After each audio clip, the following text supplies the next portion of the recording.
Leafs talk. JD Bunkis, Sam McKee, the return of the Kings. What's up, buddy? Hey, man. How are you? First things first. Obviously, not Auston Matthews. This is about us. Are we a curse? Did we jinx the Leafs? Nah, we got a point. Yeah, it's not a full. That's what I'm saying. I got a point. I'm saying the case is Matthews scored 2 goals, looked great. Yeah, Leafs got a point. Cannot blame Leafs talk for the Leafs losing. I'm just getting that out of the way. I think if you blame Leafs talk for losing this game, you're a criminal. You belong in moon jail. I'm sour tonight. Yeah, sour. Yeah. Ask me how I'm feeling in, like, let's say 17 minutes 30 seconds runtime of a football game, and I'll let you know how sour I am tonight. Yeah. No. So, where do you want to start? Well, Matthews, man, because this is Matthews night. Like, the guy set the goal scoring record. So for me, tonight is actually a bit of a positive. Like, yes, the third period is ugly stuff, and we'll get to that. But before you and I left, basically the entire conversation around the Maple Leafs, outside of like, why do these guys stink and what's going on with the Leafs and do they tear it down, is Auston Matthews ever going to be the same guy? And he looks... I know you're afraid to say the words because you said it once this year, but he looks back. He's skating great. He's playing around the net. He's had a few shots over this last week and a half that have looked like the old Matthews. I am unbelievably encouraged by his play. He looks like the old version of himself. And if you're a Leaf fan, I don't know if there's anything on your list that you would ask for more than this.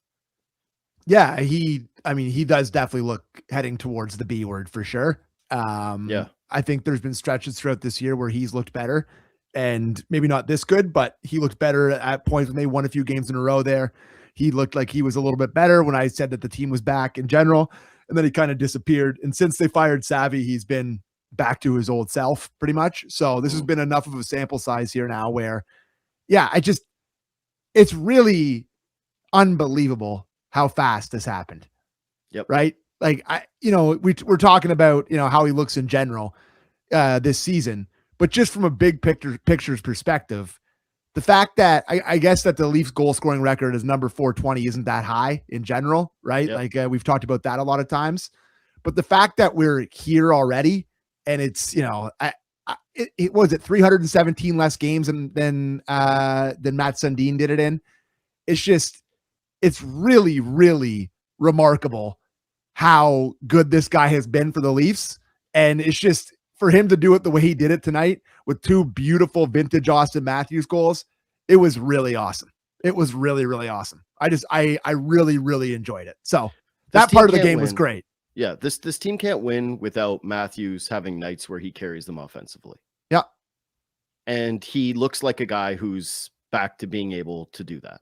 Yep. So for me, that's just one of the biggest keys in terms of, and I thought after he scored the second goal in particular, that the team fed off of his energy, and that's the best that they looked throughout the entirety of the game. Great play by Max Domi, by the way, winning that puck battle to get him the second goal. The first one is just an unbelievable individual effort by Matthews where, he just goes deep in the bag. Yeah, and scores a beautiful one. I love when guys break records and do it, or at least tie a record, I guess, in this case, and they do it in stylish fashion, because nobody wants to remember those goals and those moments as, empty netter, and then the team comes over the benches and celebrates it with them. So I thought that was cool. Have you ever seen Roenick's 500th goal? Yes.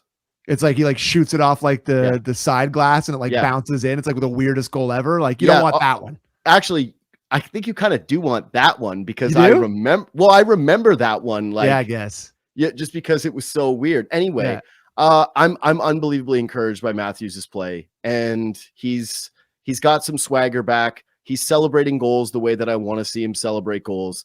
And I just kind of hope that this continues beyond. I think it will, because conspiracy theory, you want to share our conspiracy theory? It's one that's held by many. That he's just heating up just in time to break all our little hearts wearing red, white, and blue. Well, okay. Again, this is his night, but part of me watching him over this last week. Here come the Canadian uncles. Yeah. Okay. Just listen, Ennis and I, when we did Good Show, used to do something called Take Safe Space. So I refuse to get criticized for this take. Okay. It's a Take Safe Space. No one's allowed. We're just testing it out. Test drive. yeah, it's just part of me does wonder if he was in a little bit of cruise control, knowing he needed to stay healthy for the Olympics this year and needed to like game it to hit this part of the year where he started to take off. I'm not saying that, but I'm if not I saying were, that. But if I were to say something like that, that's what it would sound like. I'm not saying that. I'm just wondering if it's possible. I'm just saying that I maybe have thought about that a few times over the last week and a half, and I've been drinking a lot, so it's not fair to judge me on that, but it's crossed my mind. How did that not go in and out? I don't know. The overtime. It wasn't even his goal. It would have gone off the defenseman and in. It would hit the defenseman stick. But yeah. I can't help but like feel, talking about old uncles, like, yeah, dude, it feels like yesterday we were jumping around in your living room when he scored 4 goals against the Sens. Yeah. And now it's, 10 years later and he's the all-time goal scoring leader for the Leafs and nobody likes him. So can I want to say something about this though too. Like, okay, Matthews' PR has not been great the last year, and everyone obviously is very tied into seeing, and I talked about this before, how regular season milestones don't mean the same thing to this fan base because this group has had so many regular season successes and so little in the postseason. What I would say is that is all fair, but at times it also diminishes how great this guy has been for this team in regular seasons. Totally. We take it for granted, bud. I'm not trying to say hard. That's it. Is like watching him tonight, where he's coming off of 5 goals in his last 2 games. He's on pace for like 40-something goals. We're like, this guy reeks. Right. It's just one of those things where, listen, but this is also why when he's not playing well, everybody's screaming, is because when he's on, he's this. He's a generationally great player, arguably the greatest American-born player who's ever laced him up. So I don't really apologize for the criticisms, but what I will say is tonight for me was definitely way more of just an appreciation of thinking about all the great Matthews regular season memories, because honestly, that's what it is. They are regular season memories, but how unbelievably entertaining this guy has been for so much of his career, and trying not to focus on all of the different demons that have caught up because of, a team that hasn't won since 1967. Like, listen, it would be disappointing for any team to have this much talent and not get past the second round of the playoffs. But it's not Auston Matthews' fault that this team hasn't won since there was more than 6 teams in the NHL. It's not solely his fault. That's fair. And you're like, it's just the amount of unbelievable goals that he's scored that we've get to witness, and like the nights that he's carried. And, I think a lot of his success recently is, it's chemistry. He's found some guys, like obviously he looks better. And the puck has entered the net for him. He's starting to feel confident. He's looking better. He's skating better. Yeah. But this line that they've put together with McMahon and Domi, it's a good mix. Like Domi looks for him constantly. Like that's clearly his only job, where it's just like get the puck to 34. And what we've seen with McMahon, how many times have we talked about this over the Leafs talk years, bud? That when he's in the top 6, noticeable, good. Bottom 6, lost. And when he's playing with good players, he drives the pace, carries the puck, can go to the net. He obviously had made a great pass to him tonight. That's not his forte really, but he's an opportunistic player playing with Matthews. Like, it's a good mix on that line, and they've found some chemistry. And I think that's been a big contributing factor to him finding it here recently. They've been really good together. So give those two guys credit. Domi was having a wretched year, a rotten year. And this last stretch where they put these 3 together, it's kind of turned the narrative around on Domi, where he's been a lot better. So good line, good mix of those 3 guys. And Luke said to us, I don't know if this is in the chat or just Luke asking this question, but keep this line together when Willie gets back. Absolutely. No question. I actually really hope that when Nylander comes back, we see the full spread, like the full 3-line spread, and that Nylander doesn't even go with Tavares.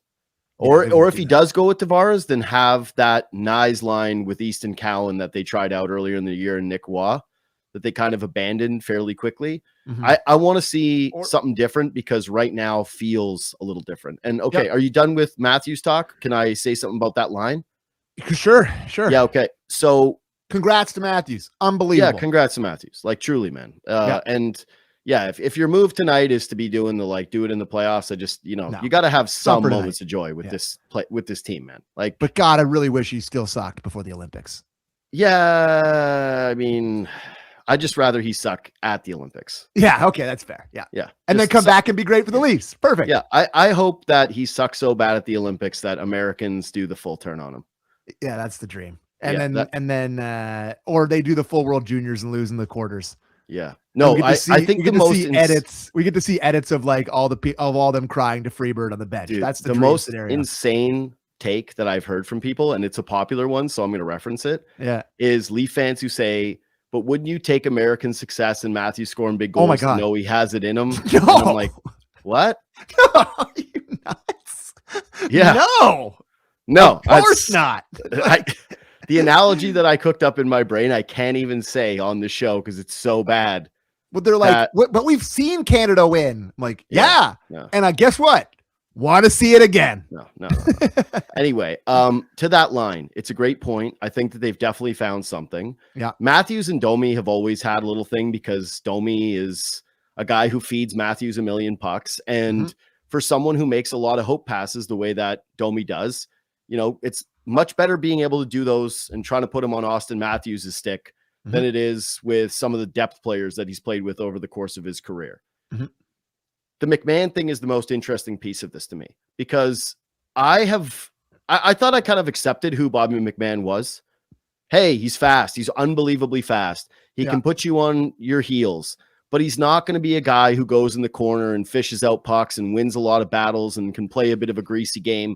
That's why coaches have scratched him. That's why he disappears in the playoffs, blah, blah, blah, blah, blah. You remember when he got into those couple of fights, the Lawton one with the Senators? I feel like that unlocked something in him where all of a sudden he has become a bit of a different guy. I'm not trying to overstate this. I don't want to act like Bobby McMahon is now one of the greatest players in the NHL, even though he did something that no Leaf has done since the Matthews era, which is score more points in a month than anyone not named Nylander, Matthews, Marner, or Tavares. But I noticed a more physical guy. I noticed a more engaged guy. I noticed a more complete player. And why I think that line works is you not only have Domi's playmaking and Matthews' finishing, but you have just McMahon's speed that throws teams off, and the fact that he's been willing to go into the corners and work in front of the net the way that not like Nyes, but the way that a guy like Nyes is supposed to do. He's done an adequate B-level job of that. And so to me, I think he deserves a lot of credit in this. Yep, totally. And I think he's an up and down guy. He's hot and cold. That's why he makes what he makes. But right now they're on a hot streak with him, and he looks like he feels like he feels like he's engaged and involved in the team's success, where he's been emboldened to play on the top line and they want him to play a certain role and he's willing to do it because he's playing with good players and he knows he's a key contributor. So it looks good. It looks really good. I've loved him recently. How could you not? You have to be a pretty big Dumbo to say that he's been no good. He's been lighting it up. He's flying. Like there's nights where I'm like, is this guy Connor McDavid? Like he's so fast. When he drops his shoulder and gets a puck out, like kind of pokes it out, these guys are dead that are trying to chase him. They have no chance. So good for him. Good for him. You ready to do sour talk? Yeah. Where do you want to start? Rielly or Rielly? Well, I don't know where Rielly's going on this play. But I mean, it's not just the play. Sure, but the guy's -4 and a 4-3 loss. No, he was not good tonight, but just in terms of the overtime goal, it really did stuck out to me because Barzal is being checked. And sure, if he's going to go to the net, look at the angle that he's going to have if he's even able to get there. Like, what are you doing leaving that part of the ice completely unmarked to be the second guy in? I don't really understand where it is that he's going there. But yeah, we can get into the rest of his stuff. It's just that one annoyed me. Yeah. It's just, I often wonder how much better this team would be if he just wasn't on it. Like not even replacing him, just not having him around, because honestly, man, think about it. Like Kevin Papetti put out a tweet that heading into tonight's action, there were 422 players with 400 plus minutes at 5-on-5 this year. Morgan Rielly had been on for more goals against per minute than anyone else. And this game isn't going to help as he's a -3 tonight. Morgan Rielly was a -4 in a 4-3 loss. There's no one on the ice for more goals against in the league. It's just he's out there all the time digging the puck out of his own net. And it's just, I feel awful killing him every night because we've said all the things about how great of a leader and Leaf he is. And he plays well in the playoffs. And we always do the thing where once it gets to the playoffs, he plays well. But God, it's hard to watch. Yeah. It's just, he's got a grenade launcher for a stick recently. He flubs it. He makes the wrong pass. He's just awful. He's been awful. I'm sorry. So I would say to that stat, has there been a defenseman in the NHL that has been miscast for as long as Rielly has? Fair. Totally fair. He's getting fnuffed. Yeah, like he has had now his entire career where the team's gone, he's a good number two. He's a good number two, or he's a number one, right? Like he's a number one. Treated as their number one guy. Right. For sure.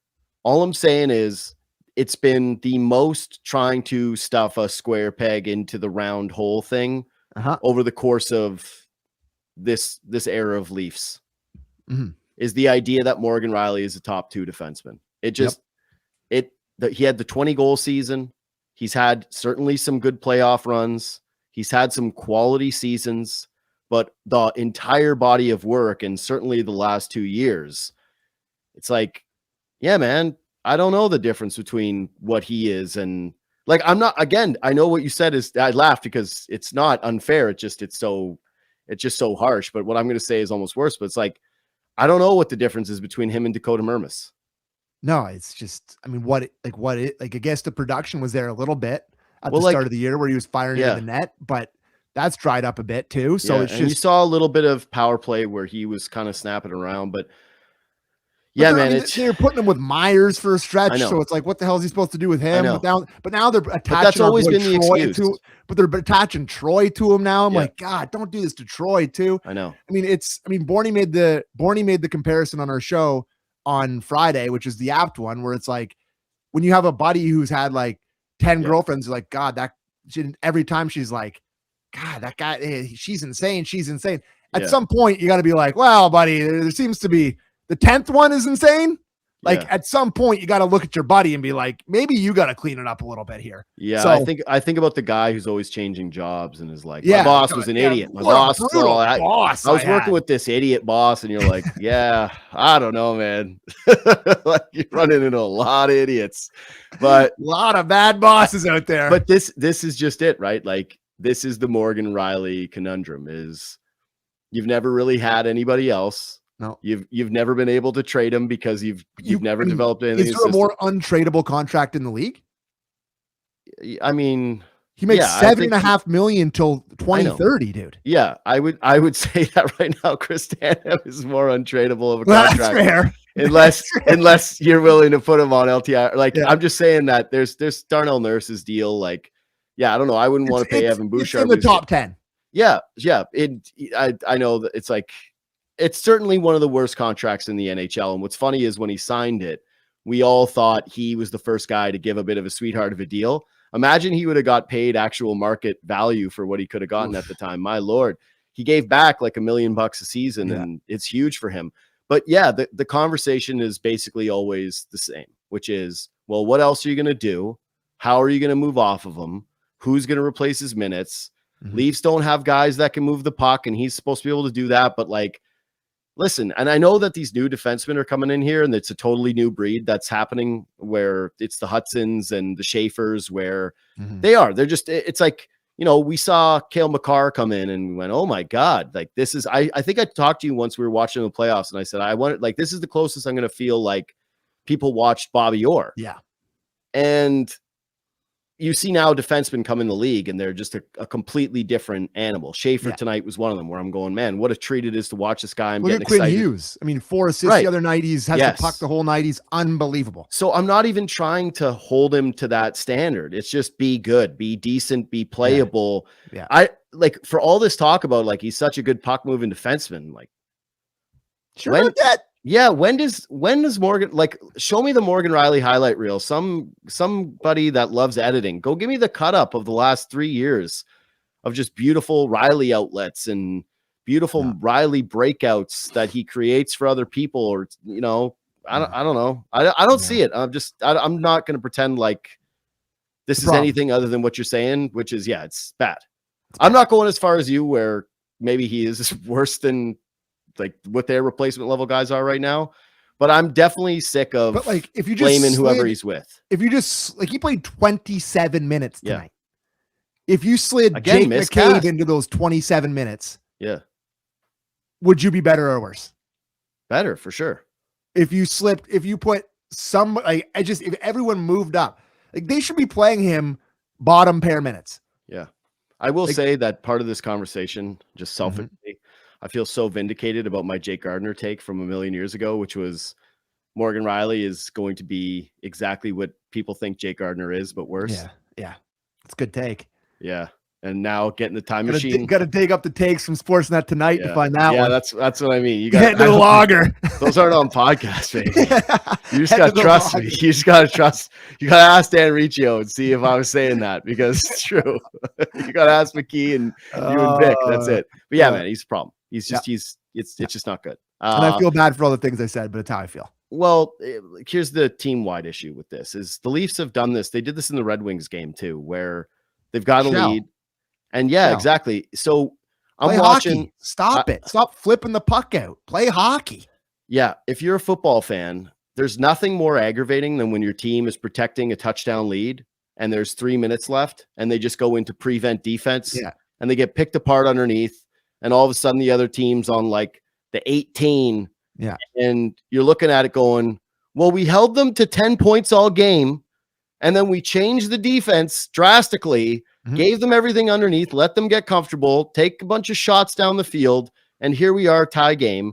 And that's the way I felt about that third period, where it was like Leafs were playing really good hockey in that second. I thought that they were solid in the first.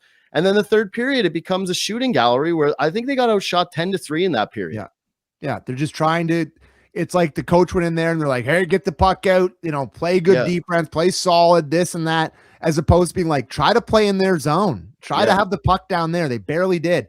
And I have to say, I hated the tying goal. I hated it. That's a spot where I needed a save. And I don't know if we can get to Wall here, but there are two plays in this game that I absolutely hated from him. And this, I can't, I need a save here. I know he's been seeing a lot of shots in the third period, but there's a puck-sized hole that goes through. Got to get that stick down. You're supposed to be an elite goalie in the league. That's a spot in a big game where your team's chasing a playoff spot where you're going to need every single point. Need that one. And then in overtime, the play I hated even more was right before they scored the goal. They were not freezing the puck. They were swarming for how long were Domi and McMahon out there? It felt like a minute 10, just standing still, dead tired. And he catches the puck. It's freeze it. Get these two defensive liabilities to begin with who are dead tired. Get them off the ice. It goes to Domi, tired brain, falls over, puck comes down, bad decision by Rielly, and the puck ends up in the back of your net off Schaefer's stick. I hated that move. I guess I just think most coaches would tell you that they don't want to have a D zone draw in overtime. Sure, and they've got Pajot. But in that scenario, though, man, that's a spot where you got to read the play better. Those two guys were brutal. They were dog tired. You have the. I think if you can maintain possession in overtime, you just do it. I just I needed him to freeze the puck there. I don't know why. I don't agree. I think if you've got the chance to keep possession, which you do, he's got two guys around him. You got to trust Domi not to fall down, just to hold on. The Islanders had a similar play in overtime where Schaefer got caught out there for 2 minutes, and they did you're supposed to be able to execute a change when you have possession of the puck. That's the whole game in overtime. Yeah. So to me, it's I get what you're saying because it ends up, it's that to me though is a process versus results thing. And also I just don't need, we've talked about this many times, but I just don't need Domi in overtime. And I know he's supposed to be that player, but I just don't trust him. Yeah. And neither do I. I just don't think that, with the amount of players they have, even with Nylander out, I don't need to see him in these leverage spots. And I swear my brain would tell me that every time he gets overtime minutes, that's the times the Leafs get scored. I don't know how many times I feel what is Rielly doing there? Jesus. Yeah. I don't know how many times I've seen him standing still in his own zone and 3-on-3 right before the and they're game like, he's gassed. He's so tired. He got stuck out there again. You're like, wow, shocker.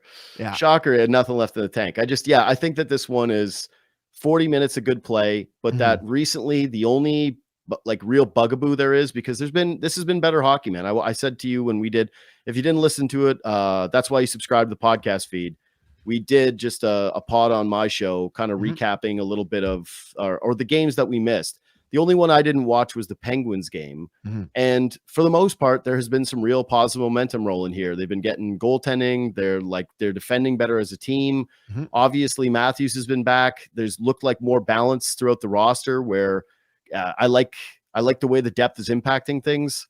But that Red Wings game and this game, it was the same story, where too much shell late in the games. I don't like this as a way that they try to protect leads. Go out and just play the way that you were playing before. They played and try to put the pedal good down. in the second period, dude. Yeah, man. Like, they had the puck. They were aggressive, like getting chances. I mean, they were up. The shots were 18-11 at one point for the Leafs. Like, they were filling them in for long stretches of that period. That it leads to 2 goals from Matthews. Did you want to talk about your boy Schaefer? He's just such a treat. I just don't really have much else to say. Like, I'm glad they left him off the Olympic team. I wouldn't have minded if he was the extra D. I will say, like, I mean, Harley hasn't been undeniable enough. I know, but I didn't know who Harley was before he showed up on the team last year, and then he was our best guy. So he's really good. It just pisses me off that Canada decided to go with the gamer, run it back blue line, but then they didn't do that with Sam Bennett, who I feel more confident in than just like about any other Canadian forward. But whatever. That was almost the exact same goal Matthews scored, by the way. Crazy. Mirror. I think about how important Cale Makar is to Team Canada. And I see this kid coming up, and I see again how USA has all these guys that play this way. They do. They're loaded with those types of defensemen now, like with the Quinn Hugheses and the Hudson, who didn't even make the team. Like, having Schaefer as just one of the uber dynamic, oh my God, hold your breath anytime the puck's on his stick defenseman is a monstrous boon for the future of our country's team success. Massive. Like, we need this so bad. I know, like, it's just that we needed this guy and a goalie. And so I don't know, maybe you see that job Shanny took today? Maybe he can develop us a goalie. It's no comment on that. Okay. I just was devastated seeing that news. I went like, can I maybe a bit of a zag here? Maybe Sure. something that's gonna piss off people. He's got big time early Sid energy. Yeah, Diving around. That's sad that you'd feel huge, that way. huge You're faker. just sour. You huge just watch Morgan faker. Rielly? Huge faker on the Domi cross check. Has to go off and sell that he's actually hurt because he got cross checked in the arm. Doing the stuff and the oh my arm, going off like trying to do. Then he comes on and scores an unbelievable goal. Look like there is nothing there, less than nothing there. And then in a weird spot. Listen, hit him in such a weird spot, the top of the arm. No one's ever got hit with a cross. Gotta work it out in the hallway. Yeah, that Marchment play where what's his name slashed him, dove around. It was a big dive. It's just he's gonna be unbelievable, and I'm gonna love him. He's just got early Sid energy. Listen, little bit of a diver, faker, kind of got a little crybaby to him, but it's okay. He'll grow out of that. This is why it's important to have free speech.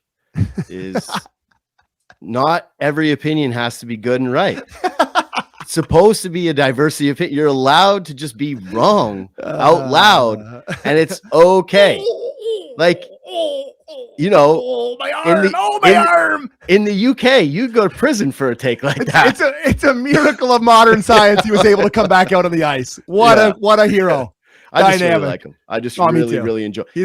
Have you listened to him talk? He's like truly one of the sweetest kids ever, and he cares. But he just I'm a huge Matthew Schaefer fan, and not only that, like I don't do League Pass the way with hockey that I do like other sports where I want to see good teams. Yeah, like basketball has a little bit of that for me, where I really want to watch Jokic, I really want to watch Wemby, but hockey is the same for me right now, where it's like when I get a night and it's just like flipping around the channels, I love dropping in to try to watch Schaefer. it's Celebrini, it's Schaefer, two young Canadian guys that almost every night I want to tune into and watch. Yep. So absolutely. Huge fan. And so thrilled that he's a Canadian, and we need him. And we need that Verhoff who's playing for the juniors. We need him to like turn into the big mean Western guy.